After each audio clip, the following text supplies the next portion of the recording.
आप्पी आमची कलेक्टर 25 एप्रिलच्या भागात. आजचा भाग अतिशय जबरदस्त असणार आहे. अर्जुन आप्पीस म्हणतो, तुम्ही काय करता इथं, निघा इथून. आप्पी म्हणते, आम्ही तुमच्यासाठी नाश्ता घेऊन आलो आहोत. जेवणावर कशाला राग काढायचा, यांना कशाला घेऊन आली तू. त्याशिवाय बोलणं कसं होणार आहे. आता बोलण्यासारखं काहीच राहिलं नाही. समजलं का आप्पी, काही नाही बोलायचं, निघा इथून. बाबा, तुम्ही तरी सांगा ना यांना. अय आप्पे, त्यांना मध्ये घ्यायचं नाही. जे काही बोलायचं ते माझ्याबरोबर बोलायचं. हे बघ अर्जा. अर्जुन म्हणायचं. अर्जा म्हणायचं, कुठलाच हक्क नाही, कळलं का तुम्हाला. सरकार म्हणतात, अर्जुन, जे काही झालं त्याची सगळी जबाबदारी माझी आहे. मी काय म्हणतोय, विनया काका, आता का उपरती आली तुला. 20 वर्ष गप बसला होता दादा आणि आत्ताच खा. अर्जुन म्हणतो, कदम, तुम्हाला दादा मनुष्य वाटत या माणसाला. अर्जुन, अरे थांब ना, त्या दोघांना बोलू दे, तू नको मधी पडू. बाबा, तुम्ही एकदा बसा. तुम्हाला रोज सकाळी नाश्ता लागतो मला माहिती आहे. मी बोलतो विनया, तू घे. आप्पी विनया काका आणि अर्जुनला नाश्ता देते. सरकार म्हणतात, मी आत्ता बोलतो, मी आता बरोबर खरं खरं सांगतो. अर्जुन म्हणतो, अजून आहेच का. आप्पी म्हणते, अर्जुन ऐक ना, मी आधी लई माजुरडा होतो. कोणाचं काही पडलं नव्हतं मला. मी स्वतःला खरंच सरकार समजत होतो. ते माहिती आहे आम्हाला. दुसरं सांगा. सुजानी कोंडलं होतं मला चांगलं 4 महिने. सुजानी का कोंडलं होतं माहीत आहे का तुला. कारण मी त्याला थोबाडला होता. इलेक्शनच्या टायमाला आप्पीने खरंच चांगला त्याचा प्रचार केला होता. तरीही तो आप्पीच्या नावाने खडे फोडत होता. म्हणून चांगलाच मुस्कडावला होता त्याला. त्याचाच राग धरून त्यांनी 4 महिने मला डांबून ठेवलं होतं आणि त्यांनी माझे लई हाल केली. हे आत्ता सांगून काय होणार आहे. नाही बाळा, त्यावेळी मला कळून चुकलं. आपल्या पापाची फळं आपल्यालाच भोगावी लागतात आणि म्हणून मी म्हणालो, सरकार बदलले. विनया बाबा म्हणतात, आप्पे थांब. दादा, तिला जाऊन 20 वर्ष झाली आणि इतके दिवस तू खोटं बोलत होता का रे. तुला दिसत नव्हती माझी अवस्था, अर्जाची अवस्था. तेव्हा मी मूर्ख होतो बावड्या. वर्षा गेली तेव्हा मला लय वाईट वाटलं. लगेच अर्जुन सरकारची गचंडी धरतो. वाईट वाटतंय, गुपचूप निघायचं इथून, नाहीतर काढून ठेवील इथं तुम्हाला. आप्पी म्हणते, अर्जुन तू काय करतोय. आता वाईट वाटतंय. माझ्या आईला मारून टाकलं की. इथून पुढं तोंडातून भावड्या नाव काढायचं नाही, कळलं का तुम्हाला. अर्जुन हातापायी करतोय तू, कारण माझ्या बापाचा पश्चाताप होतोय म्हणतो. आईच्या मृत्यूला मी जबाबदार आहे. त्यांना आता वाईट वाटतंय वय. निघायचं इथून, नाहीतर मारून टाकील. अर्जुन हातापायी करायची गरज नाही आहे. बाबा चुकतोय हा. त्यांना मध्ये घेण्याची काही गरज नाही आहे, कळलं का तुला.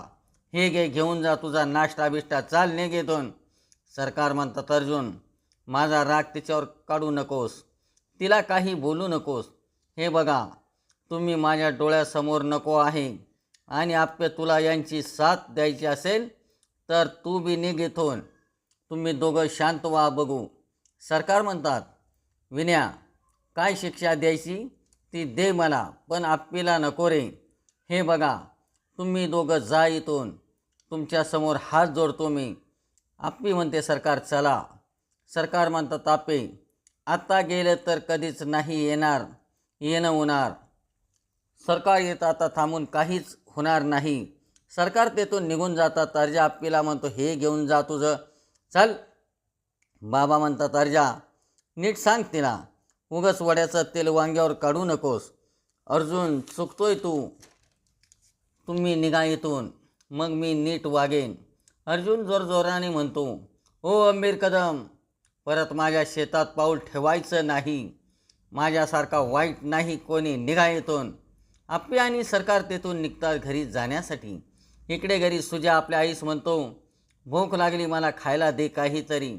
रुपाली, याला खायला दे काहीतरी. रुपाली म्हणते, आई जे होतं ते मी मगाशी सरपणाच्या डब्यात घालून दिलं ना, मी बनवू का लगेच. रुक्मिणी म्हणते सुजा थांब की, ती बनवल की तासाभरात.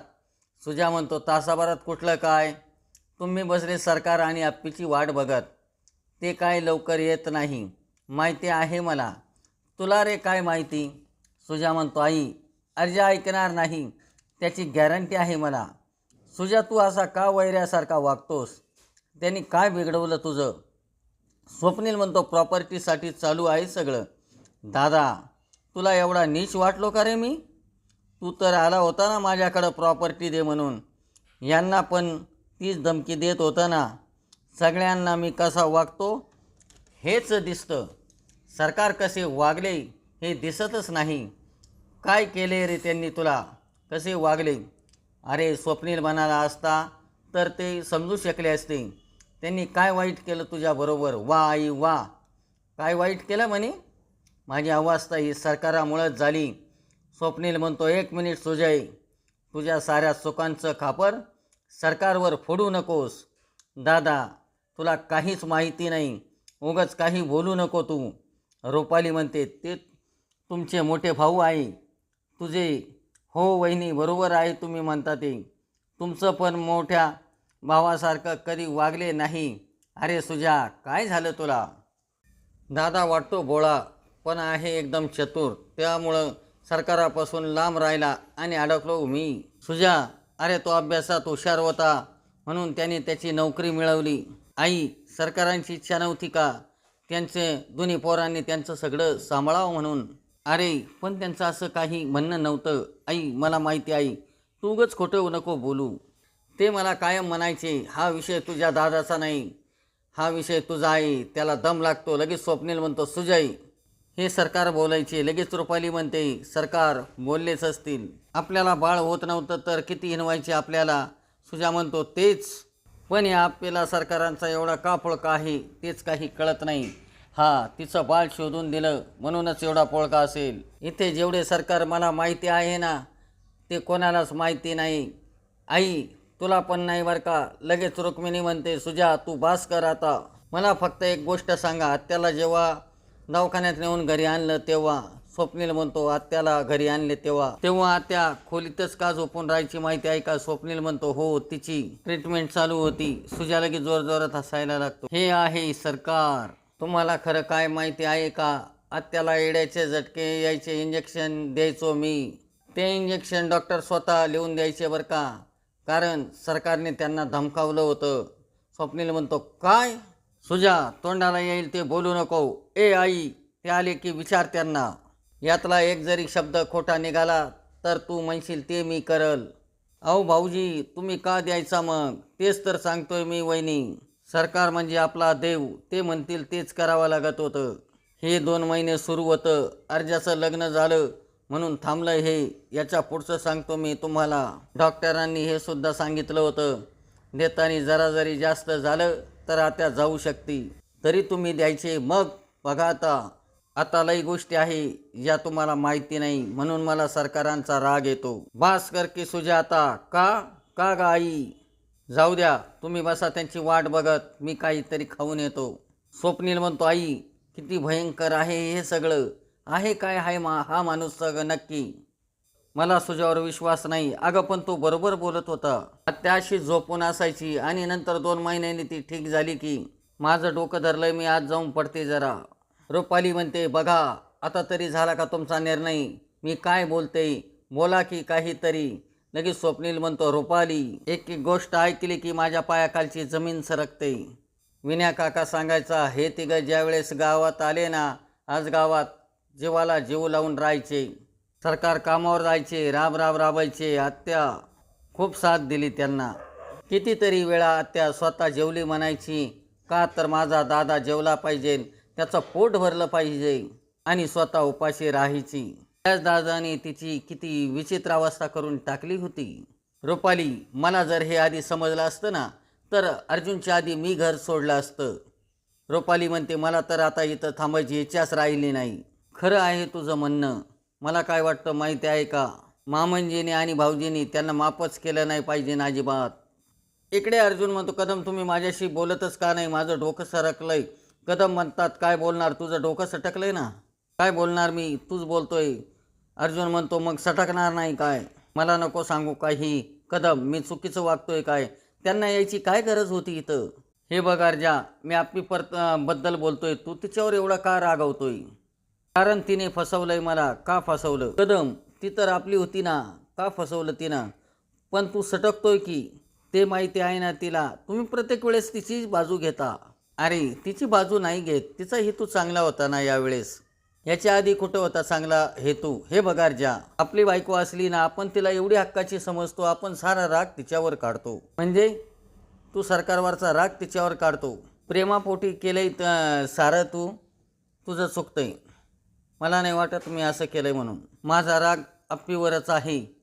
तो राग चुकीचा आहे. मी काय सांगतो ते नीट ऐक. कदम, मी तुम्हाला तिच्याबद्दल कितीही काही सांगितलं तरी तुम्हाला तिच्यावरच जादा विश्वास आहे. तिची चूक आहे, पण तू तिला त्याच्यापेक्षा जादा मोठी शिक्षा देतोय. मी तिला आधीच सांगितलं होतं, माझ्यासाठी 2 गोष्टी लय महत्त्वाच्या आहे. एक म्हणजे आपली माणसं आणि आपल्या दोघात काही लपवायचं नाही ते. आम्ही एकमेकाला वचन दिलं होतं, ते वचन तिनं पाळलं का? कधी न घाबरणारी आप्पी आत्ता घाबरली. घेतली तुम्ही तिची लगेच बाजू. हे बघ अर्जा, हे आपण जेवढं उपसू तेवढं उपसत जाईल. त्यामुळं आपलं नातं नाही तुटलं पाहिजे. लगेच अर्जुन म्हणतो, मला नाही माहिती काय होणार आहे. अरे खुळा आहेस का तू? तुमच्या पोटाला ताण लेकरू आहे, याचा तरी विचार कर. कदम, सकाळीच बोललो आपण या विषयावर. जाऊ द्या, सोडा. सरकार आणि आप्पी घरी चाललेले असतात. सरकार गाडी थांबवतात आणि गाडीमधून खाली उतरतात आणि बाहेर येतात. आप्पी म्हणते, सरकार काय चाललंय? सरकार म्हणतात, आपण घरी गेल्यानंतर आत्ताच्या आत्ता तू अमोलला घ्यायचं आणि शेतावर जायचं. आप्पी म्हणते, सरकार हे काय बोलता तुम्ही? त्यांनी जे काही केलंय ना सरकार, ते मला सुद्धा नाही आवडलंय. सरकार म्हणतात, बरोबरच वागलाय तो. सरकार, त्यांनी तुम्हाला हात लावलाय, आज अजून काही केलं असतं तर? सरकार म्हणतात, माझा अपराधच एवढा गंभीर आहे. आप्पी, माझ्यामुळे सर्वांनाच त्रास झालाय. असं काही पण आता हे असं काही होऊ नये. आप्पे, अर्जुन माझ्यामुळं तुझ्यावर चिडतोय, हे असं होऊ नये. आप्पे, ते मला माफ करतील किंवा नाही करतील, पण तू यामध्ये पडू नकोस. सरकार, तुम्ही माझ्या घरचेच आहात ना. आप्पे, हे असं तू का करतेस? आप्पे, मी लय वाईट माणूस आहे. मी घरातून तुला हाकलण्याचा प्रयत्न केला. तू नको थांबू माझ्यासाठी, तू जा. सरकार, मुद्दा हा नाहीच आहे. मुद्दा सुधारलेल्या माणसाचा आहे, ज्याला त्याची स्वतःची जाणीव झाली. आप्पे, याची काय किंमत तुला मोजावी लागते हे कळतंय का? सरकार, हे मी फक्त माझ्यासाठी आणि माझ्या घरासाठी आणि अमोलच्या भविष्यासाठी करते. हो सरकार, एकदा घर तुटलं का त्याचा परिणाम पुढल्या पिढीवर होतोच होतो. आता मी आणि अर्जुन वेगवेगळे झालो तर अमोलला कळणारच नाही की एकत्र कुटुंब म्हणजे काय असते ते. नाही आप्पे, एकत्र कुटुंबाच्या लायकीचा माणूस नाही आहे मी. खूप घाणेरडा माणूस आहे मी. स्वतःच्या सख्या भावाच्या बायकोला. सरकार, आयुष्यात फक्त मी चुकाच केल्यात. मी जगण्याच्या लायकीचा माणूस नाही आहे. सरकार, तुम्ही हे काय करताय? सरकार, आवरा स्वतःला, बास आता. आप्पे तू जा आता. आप्पे तू जा आता. तुझ्यात आधी अर्जुनमध्ये काही झालं तर मी स्वतःला कधीही माफ करू शकणार नाही. सरकार, असं काहीही होणार नाही आता. सरकार, अर्जुनचं आणि माझं नातं खूप घट्ट आहे, एवढ्याने नाही तुटणार सरकार. आणि तुम्हाला जर माफ केलं नाही तर मी कधी व्यवस्थित जगू शकणार नाही. तुम्हाला हक्क आहे तो.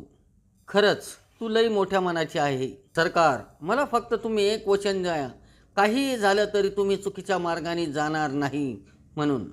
असा विचारसुद्धा माझ्या मनाला शिवणार नाही, असं वचन देतो मी तुला आप्पे. चला बरं तुम्ही आता घरी. घरी गेल्यानंतर आप्पी सर्वांसाठी चहा घेऊन येते, पण कोणीही चहा घ्यायला तयार नसतं. सरकार म्हणतात, अर्जा चिडतोय हे माहिती होतं ग, पण विनयने माझी अजून कधीच साथ सोडली नव्हती. सुजा म्हणतो, म्हणून काका संग असं वागला का तुम्ही? सुजा, कालचं बास नाही झालं वाटतं. लगेच पिऊ म्हणते, आई आम्हाला सुद्धा वाद घालायची इच्छा नाही आहे. अगं मग सांग की तुझ्या नवऱ्याला. आप्पी म्हणते, आई तुम्ही शांत व्हा बरं, स्वतःला त्रास करून घेऊन काय होणार आहे? हे बघा, मला असं वाटतंय की अर्जुनचा जर राग निवळला असेल तर आपण जाऊ की या बोलायला. आई म्हणते, अर्जुन आणि विनोबावजी नाही म्हटल्यावर पोटात ढवळून येतंय बघ. स्वप्नील म्हणतो, आता आम्ही नसणार या ठिकाणी. सरकार म्हणतात, स्वप्नील, रुपाली तुम्ही कुठं निघालात? स्वप्नील म्हणतो, सरकार आम्ही घर सोडून निघालो. अरे असं काय करताय तुम्ही? माझ्या चुकीची शिक्षा तुम्ही काय घेताय? तुम्ही मला सांगा ना, मी जातो ना. रुपाली म्हणते, सरकार तुमच्या चुकीची शिक्षा आम्ही नाही घेत, तुमची शिक्षा हीच आहे. तुम्ही घर करून हे घर बांधलं ना, तुम्ही या घरात एकटेच राहा. आप्पी म्हणते, सर हा निर्णय तुम्ही का घेतलाय? स्वप्नील सर म्हणतात अपर्णा हा निर्णय मी आधीच घ्यायला पाहिजे होता. स्वप्नील हे तू काय बोलतो? हा आई त्यात चूक तुझी पण आहे. तू सुद्धा यांच्या सर्व चुका पदरात घालत आली. तूच नाही आपण सगळेच. आजचा भाग कसा वाटला ते लाईक करा, शेअर करा आणि आमच्या चॅनलला सबस्क्राईब करा.